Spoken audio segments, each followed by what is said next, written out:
Hello and good time zone, everyone.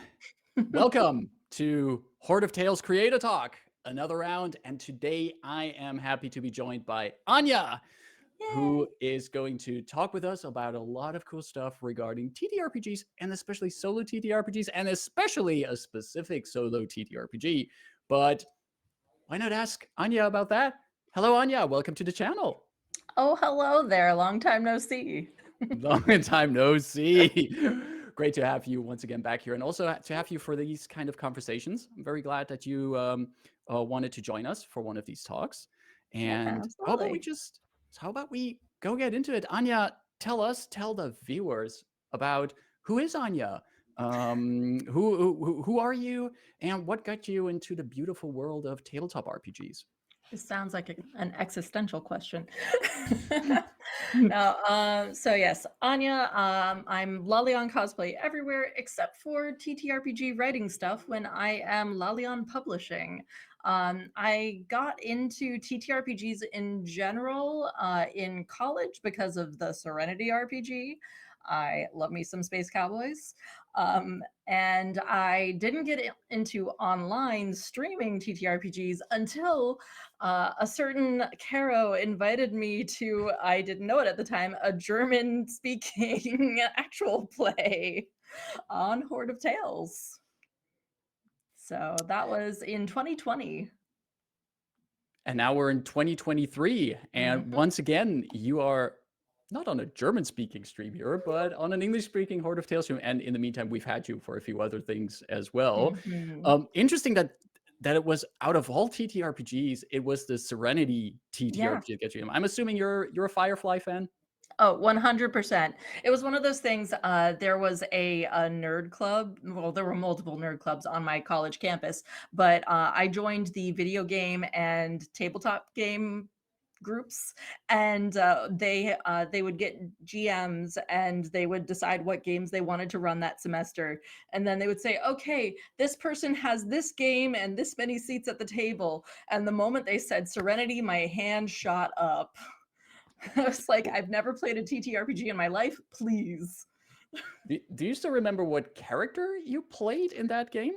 I don't remember her name, but she was a browncoat message runner during the War for Unification, and she was 14 at the time, and it's 10 years later, so Mm. 24.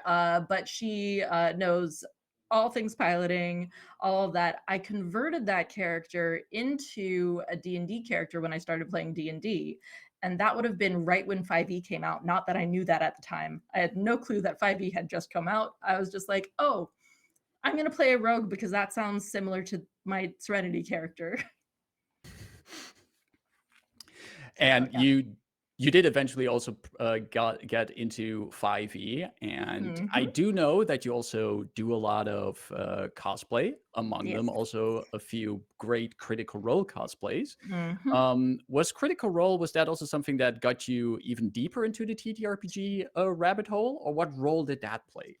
It helped me to understand the rules of the system more because I got into Critical Role, 2019, I wanna say.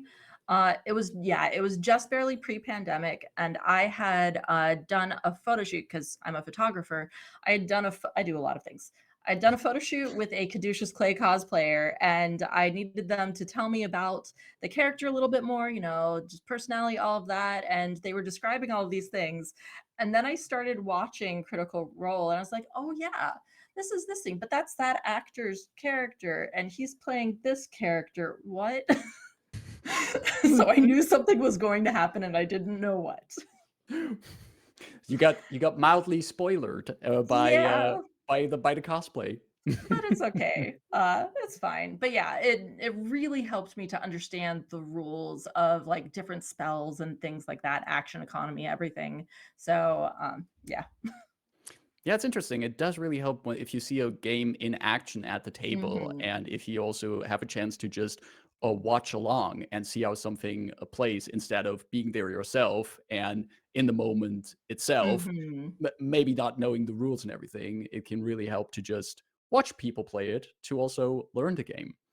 Yeah, that's definitely a big thing for me. Like, I can read a rule book and still struggle with the rules, but I watch someone playing it when it's like a denser game. Like Candela Obscura, I was reading the quick start at the time because that's what was out, and then I watched Spencer running the first episode of his 3-part series, and some of the rules started to click into place, and I was like, "Oh, that's what that's for." That it also help if actually one of the writers of the game Yes, explains the game. That does help a lot. And also, of course, Spencer is pretty good at explaining the rules and yep, also demonstrating them in play as well. absolutely. So you got playing a lot of different tabletop RPGs, starting in the Firefly universe, of course, as many others, going through 5e, maybe other games as well. And at a certain Mhm. point, um, you decide, hey, I'm gonna design a game myself. I'm gonna make a game. I'm gonna show it to other people. Other people can play it.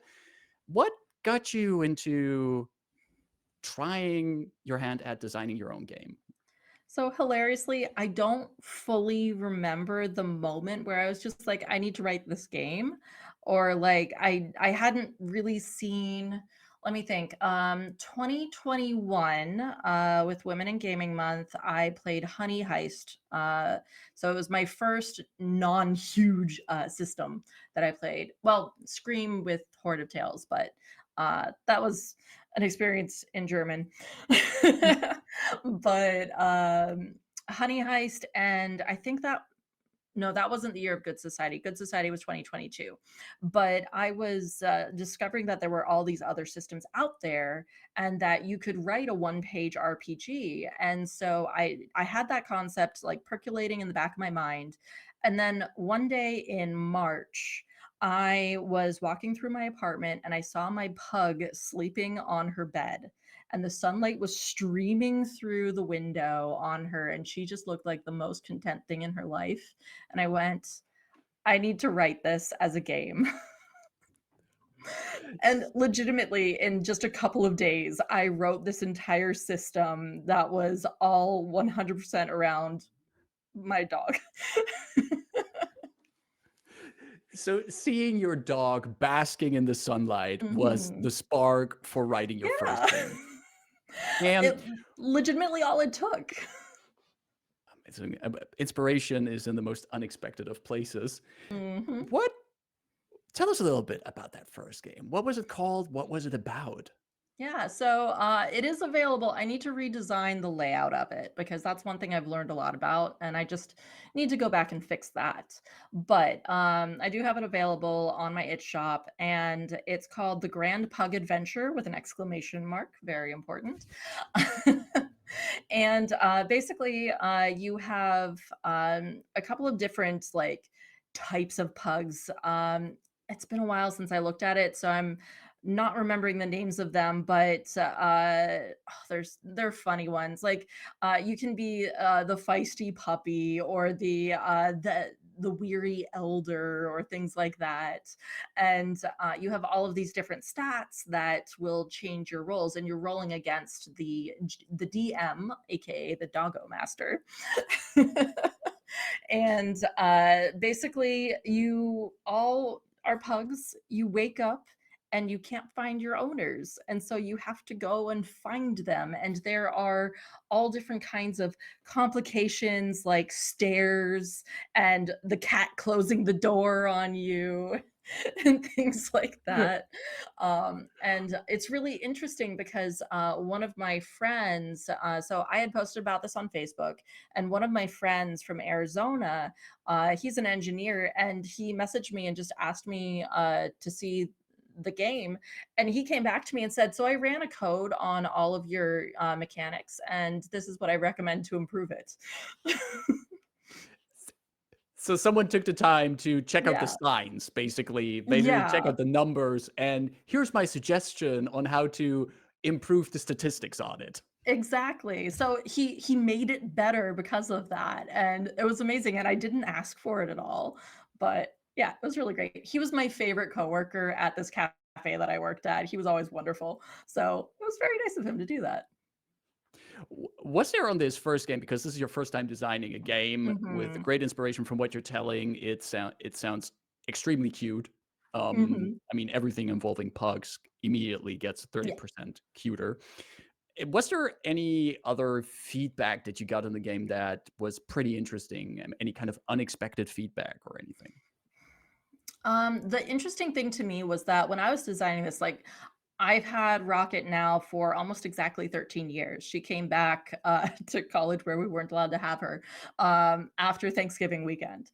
And so we've had her for 13 years, and I'm pretty used to the personalities and issues that pugs can have getting around and stuff. And my friend has only ever had cats. And Mm. so he was having a hard time coming up with ideas of like obstacles and things like that. So I wrote an entire page of suggested obstacles and what stat could be included in it. And he looked at the list and went, "Oh, I never would have thought of most of these." Because there wasn't that experience with the Mhm. pugs that this is actually an obstacle for that breed. Exactly. Hmm. So in a way, there's also a bit of an educational element to the game. Mhm. Yeah, definitely. Interesting. Did you, besides the feedback that you got from your engineer friend on the statistics, is there Mhm. anything that you at a later point revisited in the game? Was there any kind of revisions, or is there anything that you would still want to revise about that first game? I think that the one thing that I would change is that I realized that there's no tiebreaker. So if Mm, the DM and the player roll the same number, there's nothing about that in the game. So I would add to the statistics, add to the mechanics rather with having a tiebreaker element. I also through some feedback added something called the helping paw that you can help out another player's pug if they're in a jam or whatever. right. But definitely when I go back to fix the layout on that and make it more accessible, because that's one of my major things that I'm always focused on is accessibility to my games. I will definitely be fixing that mechanic as well. Right. So that was the first game you Mhm. designed, but it wasn't your last yet. No. The Great Pug Adventure exclamation mark included. That was still a group-based game. There's multiple people Mhm. at the table, and there was also the Doggo Master there as Yes. well at the table. But you also started to designing solo TTRPGs. And solo Mhm. TTRPGs, as the name implies, is something that you play by yourself. Mhm. And I would say that especially in the last years, it has become a bigger and bigger subgenre of tabletop RPGs. Um, but to someone who never played a solo TTRPG, let's say it's a friend that you meet at your D&D table, Mhm. and they think like, oh, I would like to do this, but I don't always want to align schedules with 3 to Mhm. 5 other adult people with busy lives. Yeah. What makes solo TTRPGs a fun and interesting option? Well, a lot of people who don't understand them, they'll just be like, "Oh, it's just guided writing," which you can think of it that way, and that's perfectly fine. But it's gamified writing. So Mm, you have mechanics and chances of failure and all of these other things. Like I wrote my first solo game was Mountaintop Isolation, which I know that you played. And that one, first of all, the inspiration was literally I was about a month out from going back to the States to visit my family for our ski trip weekend because I've been skiing since I was 2 years old. I love to ski. So I had that in my head, and I was leaving a cafe, and this cold wind just swept through the door. So those two things combined inspired me to write Mountaintop Isolation. And I had already I had already played Ebb Tide, which is also a Russian Alone game. That was my very first solo game. And what I really like about them is that you're able to play a game. You're rolling dice, you're flipping over cards, whatever it is, and you're telling a story. But you don't have the restriction of needing other people at the table. So that's the really big thing, and you can make it as complex or as simple as you want it to be. you did mention that to some people, solo TTRPGs sound just like guided writing, Yeah. but there is, as you mentioned, also this element of actually playing a game. Mhm. Do you think that both the gaming element that the gaming element would actually support solo TTRPGs to help you in writing? Mhm. I think so. Because, like, for example, with Mountaintop Isolation, so for those who haven't played it and are watching, Mountaintop Isolation, you are invited to a ski trip weekend with your high school friends completely out of the blue.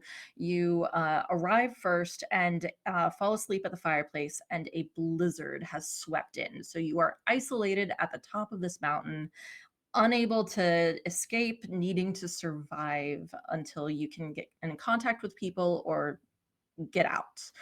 And the and I've already forgotten your question. What was it If it again? can be do the game elements of a solo TTRPG, can that actually help you in writing? Like actually help Mhm. you in setting up in writing a story of the game that Mhm. you're playing? Yeah, so where I was going with that, with Mountaintop Isolation, you have a deck of cards and you have a tumbling block tower, as you can legally call it. And the different elements, like with pulling the blocks from the tower, and it adds tension to the game, and that tension also adds to what you're writing because you're getting that sense of fear watching that tower start to wobble, and it's really building on your own, like, just innate, "Oh, no, what's going to happen?" Um, and so that really, adds to whatever you write. I'm sure that you can attest to that. It does actually, and I am also one of the things I personally like about solo TTRPGs is what Mhm. one thing I use them personally for is as inspiration and framework for things to write. I Mhm. think just like with random tables in traditional tabletop RPGs, Yeah. where you roll on random tables if you really don't have an idea of Yeah. what you want to do in a certain scene in a session.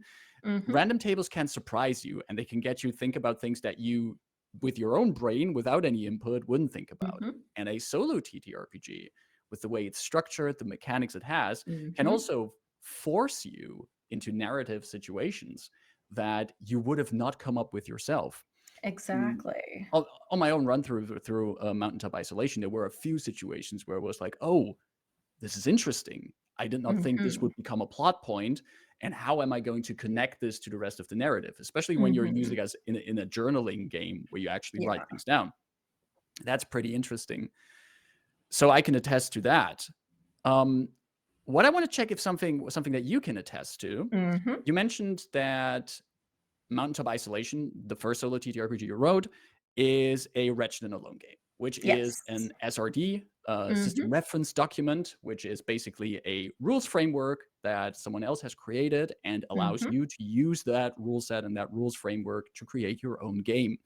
Yep, so long as you credit Well, of course, which is Yeah. always credit people, especially Mhm. there for these kind of creative endeavors. Always make sure that you give proper Mhm. credits. Um, Was the reason that you picked Wretched and Alone, was that mostly because you already had a positive experience with it, having played a game that was also based on the Wretched and Alone SID, or was there something else in the system that you that really got you to try that out? I think it was a combination of I had experience with it already, and I knew that the mechanics would work well for that, like, psychological horror. Because I don't like horror, like, gore stuff, but I love psychological horror. And Mm, so, the run through of Ebb Tide that I had done really solidified how much I loved that system, and so since I knew that this one existed and that I was allowed to use it to write my own thing, and I got this spark of an idea in that cafe. I was just like, I want to write this. I want to write this using the system. I think that that tumbling block tower will work really well with everything that I'm doing here. And so I specifically use that because of that reason. because the system really supported the kind of Mhm. vibes and the tension that you wanted in that game. Exactly. I could have used any other number of SRDs or made up my own like I did with the Pug game, but I really felt like Wretched and Alone made the most sense for that game mechanically. Interesting. So your first solo TTRPG, right, is a very horror-inspired game. You're Mhm. locked in a cabin in the middle of a snowstorm. There's Mhm. all On the these terrible top of a things that can mountain. at the top of a mountain. No one else is around you. There's eerie sounds everywhere. It's super spoopy to say the least. Mhm. But then you go and write your next game, and it's a cute, adorable game with a very cute title, TN's Toadstools. Yep. Um, that's quite the tonal whiplash we have there. And Uh-huh. also, mechanics wise, it's a really different game. Yeah. But before we delve into that, what inspired you to write TN Toadstools after writing Mountaintop Isolation? So, I doubt that you would remember this, but at one point on Twitter, I'm still calling it Twitter forever. But one time on Twitter, I just put out a poll using emojis, saying, "Hey, based on these emojis, which game do you want me to write next?" And so I know that I had that one. I had something with like fairies, witches, and something else. I had something related to dancing, and I forget what the fourth one was. And the one that had the hedgehog and the mushroom and the teacup won. And so the big thing was I wanted to see if I could come up with a game and write it just purely based on emojis. That was the original thing. But what really had sparked me the idea of me using those was because, so slightly sad note, for 10 days last year, one of my foster dogs ran away and was missing. And I was absolutely devastated. I walked easily like 16 kilometers that first night trying to find her. It was terrible. But she did eventually return to us and all was well. But one of those walks when we were trying to find her, I was going through people's backyards because she's a very dark dog, very hard to see, and she was hiding in bushes. And I came across a hedgehog just sleeping in the middle of this lawn. And it was adorable. And I was just like, child, you are in the worst possible place. You are in the middle of this lawn. What are you doing? But of course, I didn't disturb it because it was a wild animal. But still, like, it was super cute. And so I had that image of that hedgehog in the back of my mind as well when I picked that as one of the emotes. So, yeah. So you basically gave yourself already a design challenge by asking Mhm. people, here's a set of different emojis.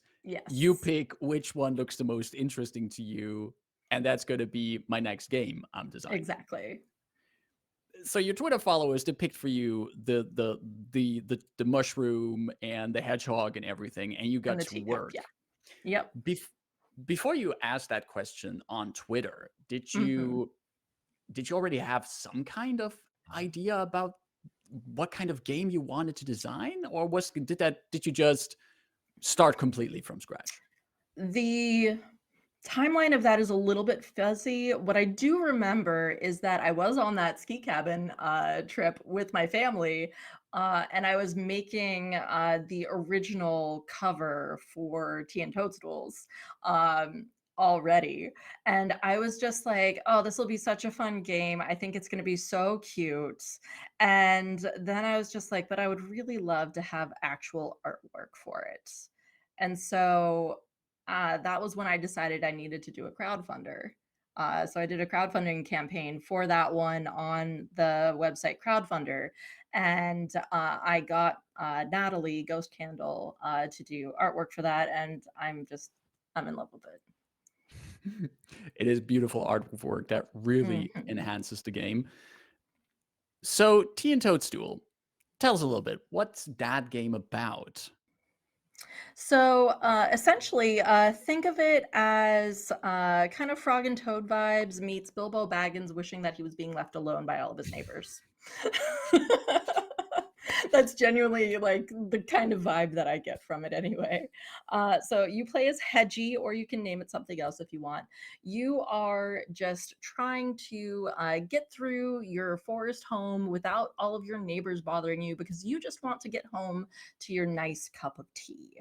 That's all you Mood. want. You want to relax in the sun and have a nice cup of tea. But everyone's bothering you and asking you for help and like just talking your ear off and all of this. And you have to deal with that. And so poor Hedgie, who just wants to get back to his cup of tea, Yeah. has to help, of course, these neighbors Mhm. who keep bothering. Of And course, they're your neighbors. of course, like if they ask, even though Yeah. that cup of tea is getting cold and you just want to sit on your couch at home, Mhm. this game uses the Carta system. So Yeah. basically, to really um, put it in a nutshell, you basically lay out a map Ooh, with cards, with a deck of cards, and yep. from the from And then there. you walk around. Then you walk around on these cards. The Carta system, which is again also another SOD, another rule Mhm. system that you can use. Um, what got you to use that system? How did you learn about it? And what made you think, oh yeah, this really fits the game I'm going to make? Yeah, so that one I hadn't actually had any experience with, but I was looking around and Reddit, incredible resource. I found a section, a post that was just this massive master list of all the different available SRDs. And I was going through, I have like 20 SRDs on my computer right now that I've not used, but I was going through all of the ones that sounded mechanically interesting to me. And I was trying to narrow down exactly which one I wanted to use for this game. And the movement aspect is what I really latched onto. Like you are physically moving around this forest neighborhood. You are like, there's that physicality to it. And so I wanted to have that layout, that grid for you to walk around with your character, and you're flipping over cards. You can technically just have a deck of cards and flip them, but it's not as fun.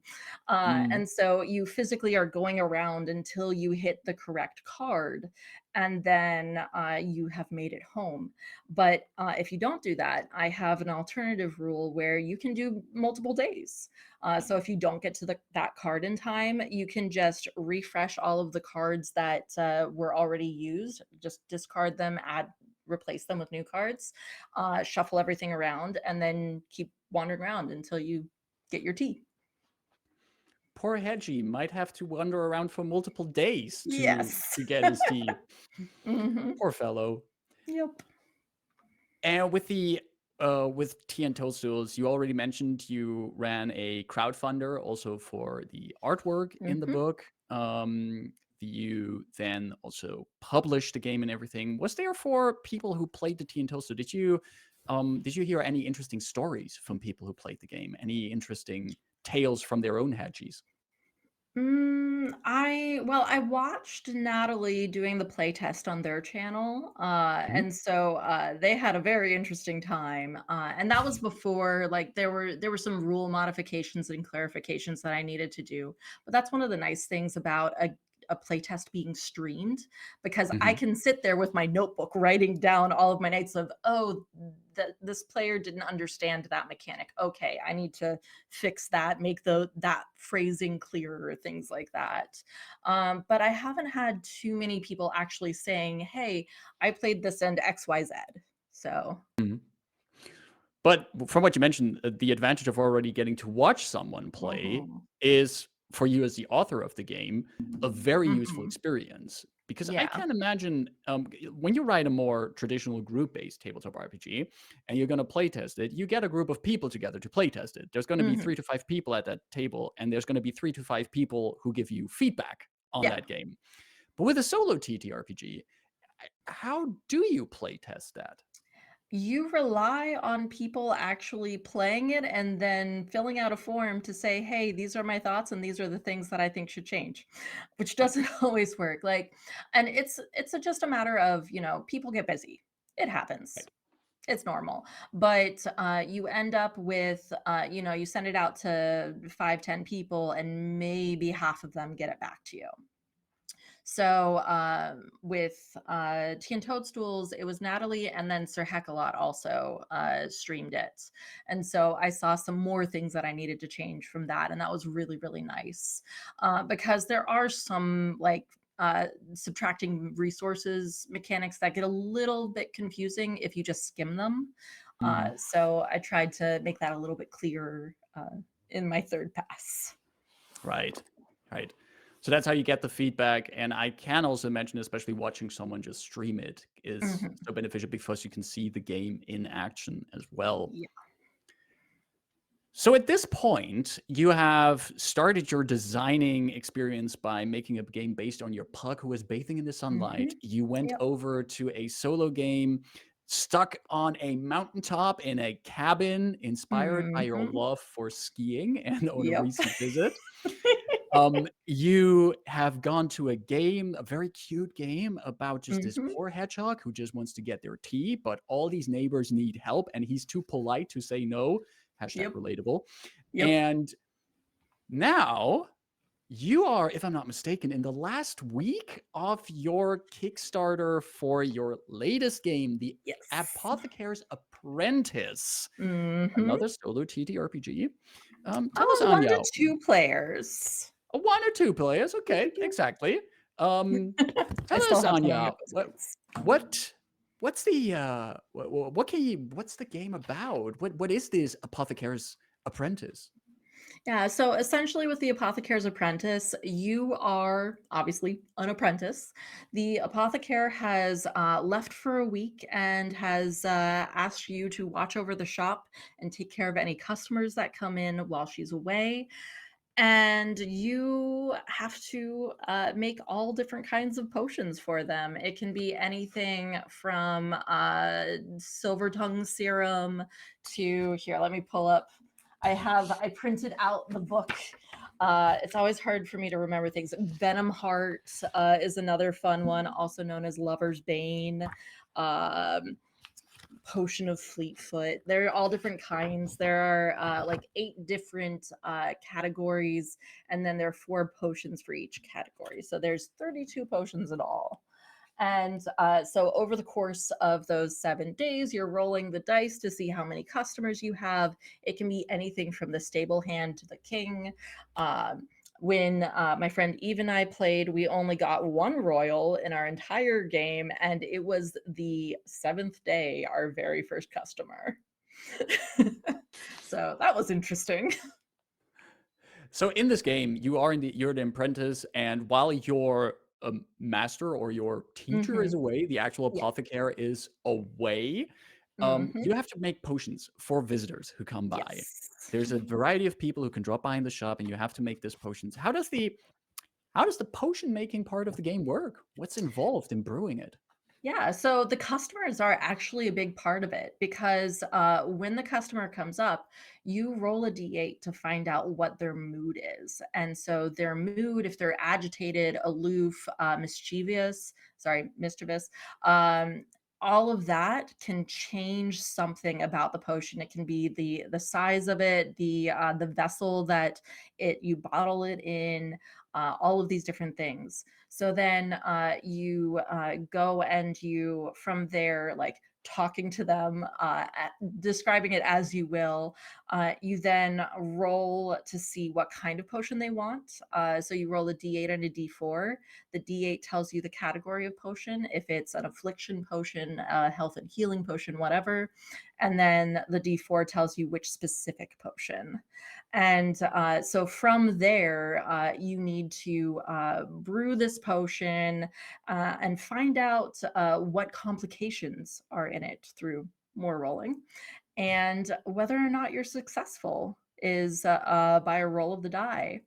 And it's one of those mixed success tables. So you have critical failure, mixed success, and critical success.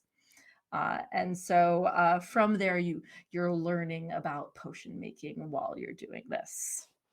And you have to explain what happens when you have that critical failure or mixed failure? Like, does it explode? Does it do the opposite effect of what it was intended to do? Like, you can come up with all manner of things for that. A lot of creativity also involved in that. Like the tables, of course, Mhm. tell you what happens, but what the actual result is, that's up to Mhm. you as you play it to think Yeah. about and describe as well. You mentioned the Apothecary's Apprentice is not a pure solo TTRPG. It's also you Mhm. can do it also with two people. Yep. Is there anything about the game that changes or plays differently if you play it with two people? I think that it just becomes more collaborative. Hmm, Like, I've played it by myself, and then I played it on stream with Eve.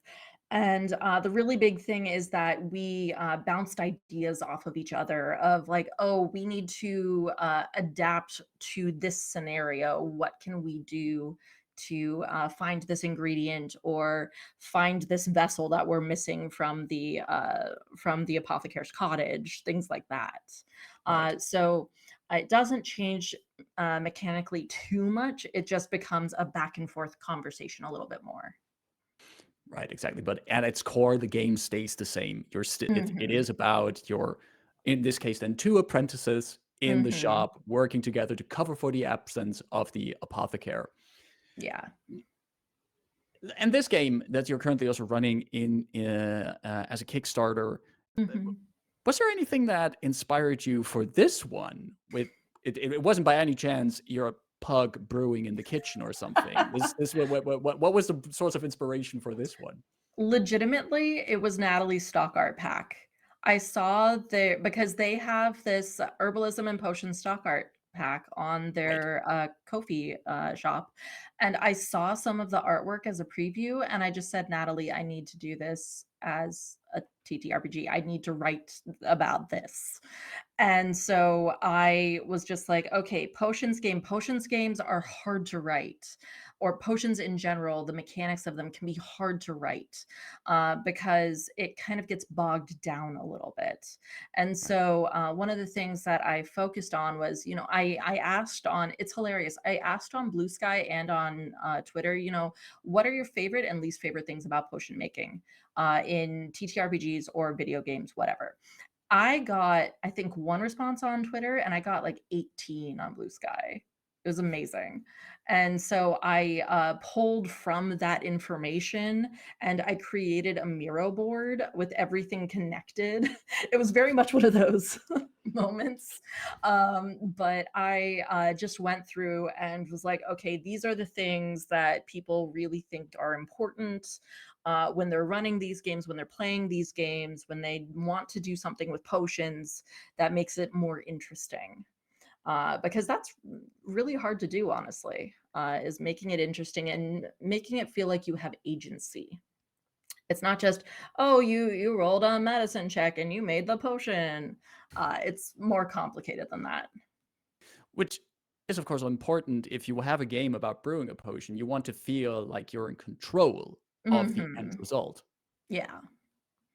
Yeah, and even that, like after we finished recording, because the game Eve and I played, it was pre-recorded.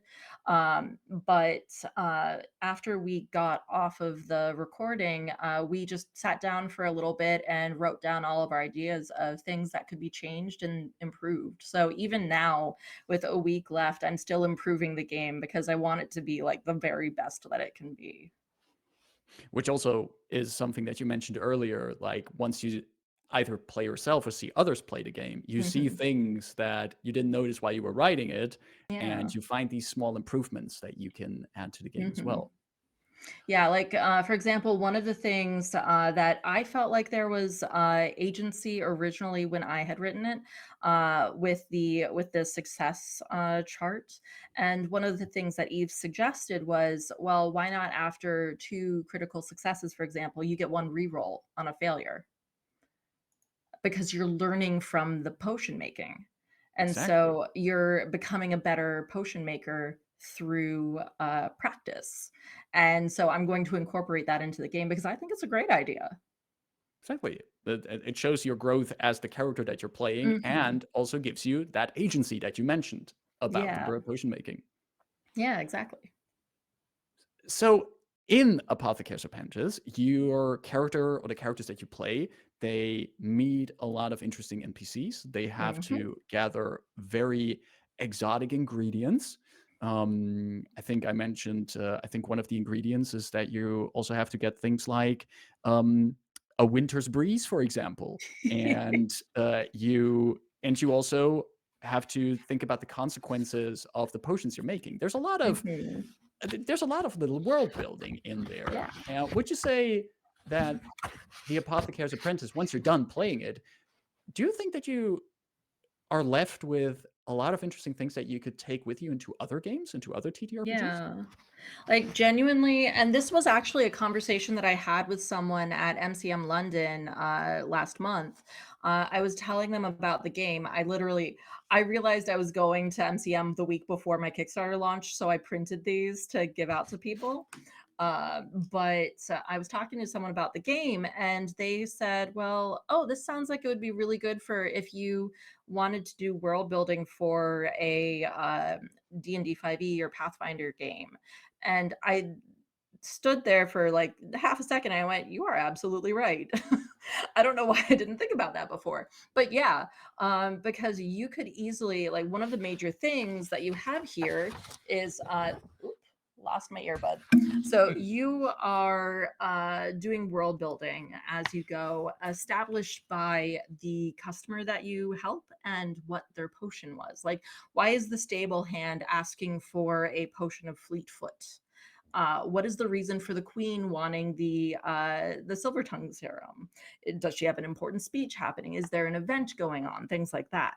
And Right. so there are all of these world building questions in the game. It's going to be A5, so it's going to be that big, but uh, printer. So you answer all of these questions and you build out the world from there. You could easily, like, if you're a GM who struggles with doing world building, you could easily play this and build out the world that you want to set, like, your D&D campaign in, and you could go from there, and then your apprentice can be one of the NPCs in that game. Exactly. And not just the apprentice, because as you mentioned, since you're also looking at the motivations behind other NPCs, Hmm. why they want certain potions, that also tells you Yeah. a lot about the world. Like, oh, Hmm. the queen wants this potion because she needs to flavor a meal very specifically because she's going to receive royal guests or something. That's Hmm. all kind of interesting, fun little questions, and probably a more fun way to do world Hmm. building and game prep than just sitting behind your Yeah. Google Doc and forcing your brain to come up with ideas for the session. Why not play a little game with yourself while you're doing Yeah, that? exactly. So I really like that idea, and I might actually do that at one point because it sounds like a lot of fun. And yeah. Awesome. So, y- I think we can conclude that you've already designed a few games and of various systems, Hmm. various flavor and style and themes. What kind of advice would you give someone who has watched our conversation and thinks, Hmm. "Hey, cool. I'm also going to try my hand at designing a game." What would be a nugget of wisdom or a bit of advice that you would give them as they go and embark on their TTRPG designing journey? My first suggestion is to try playing a couple of these games that are based on SRDs. I think is the best thing to do, because then if you like that system, you can use that SRD to build your own game, and you have that kind of knowledge base already in the background. And SRDs are especially really good for your first game or couple of games, because it really solidifies the mechanics for you. Like, why are these mechanics here? What is their purpose? Are they actually helpful, and in what way? And so you can see them in action when you play it, and then you can understand why things are done the way they are, and then you can go and use that SRD to make your own game and make it your own. Perfect. That is some great advice to get you started. And you can find a lot of great SRDs on places like Itch and many other places. So, great tip to get Mhm. started. Anya, before we start wrapping up this Yeah. conversation, I have one final question for you. Okay. You mentioned very earlier that your very first game was inspired by your pug, Yes. and I mean, I've been following you on social media for a while. You, your pug is super adorable. All your pets are adorable. But if you could, or if you have the time to design another tabletop RPG that involves pugs, Hmm. would you have an idea what kind of game that would be? Would we have pugs in dangerous space adventures? Would we have pugs traveling into the Fey realm or something? What kind of pug powered game would that be? I feel like Pug Spies would be really cool. Are we talking pugs in tuxedos Yes, and not Men in Black style, but like absolutely just pugs being spies, infiltrating with their adorableness, and they're also innocent, but really they're like trying to find the secret codes or trying to assassinate someone. I think it would be very funny. there's a there's design space here. There's Yeah. possibilities here. I'm already seeing the scenarios. I think you should write that one down. I think we have. I think we have the next game for you. Let me finish with Apothecary's Apprentice first. Perfect. Anya, thank you very much for coming on. Thank you very much for answering all these questions. It was Yeah. really great to hear about how you got to design all these different games, where you're coming from, and I'm also very excited about Apothecary's Apprentice. Before we leave people here for the weekend Mhm. and let everyone start into their weekends, Anya, would you like to tell us where people can find you, what's currently going on, and plug your amazing stuff? Yeah. So, first of all, I just want to say, the Kickstarter is 82 euros away from hitting the next stretch goal, which is like currently we have 8 mocktails and cocktails being made inspired by one of the potions from each of the categories. At 5,000 euros, we are going to have all 32 potions made into cocktails and mocktails. And I have a friend who's a mixologist, and she is designing all of these inspired by the potions from the game. So 82 euros away. Um, just, just FYI. But and 6 days left on the Kickstarter, just FYI. But besides that, am I doing anything? Where's my planner? My planner's right here. Let's look at my planner. You can find me on Itch.io at La Lion Publishing. That is the French for lioness, La Lion, with 2 N's. I'm also on DM's Guild and Drive Through RPG. Let's see. I am going to be. Oh yeah, I have a back-to-back weekend in December where I'm going to be running Candela Obscura here for EU Happy Hour on the 15th of December. And then on the 16th of December, I'm going to be on Live from the Apocalypse running a Serenity game. So Awesome. yeah, you should definitely check that out. Ab- Besides that, I'm also a professional game master on Start Playing Games. It is just Lalion there. No publishing, no cosplay, because I'm not doing either of those things on that website. But definitely check me out on there if you want to play in any of my games. That's it. exactly. Links are in chat to the Kickstarter and also to your itch page, because Hmm. it's also, as we speak today, it's probably not the case anymore when you watch the VOD, but as we speak today, it's Creator Day on itch Yes. as well. So special prices also on your game. So Hmm. definitely go and check those out over there. Yes, everything on my It shop is 20% off, and I get all of the money from that if you buy from my shop today. They are waiving their fee. So, Amazing. So check out the games. There are games we talked about. There's even more games, some games that we didn't talk mhm. about here on there as well. And definitely see if we can push that Kickstarter over Yes. to get all of those potions into mocktails and cocktails. Who knows about Yeah. that? Amazing. Thank you very much for being here. Thanks everyone for watching. Horde Yep. of Thank Tales will be you. back again. We'll be back again on Monday for our second session of our Thirsty Sword Lesbians game, The Severed City. Then on Tuesday, we're going even further into our Fabula Ultima game, The Six Moon Saga.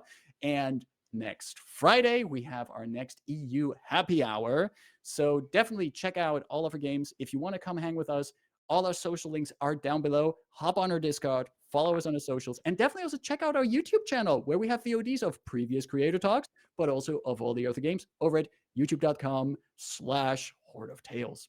Yay. Anya, thanks for coming. Thanks for everyone for watching. Stay safe out there. Take care and see you next time on Hoard of Bye. Tales. Bye.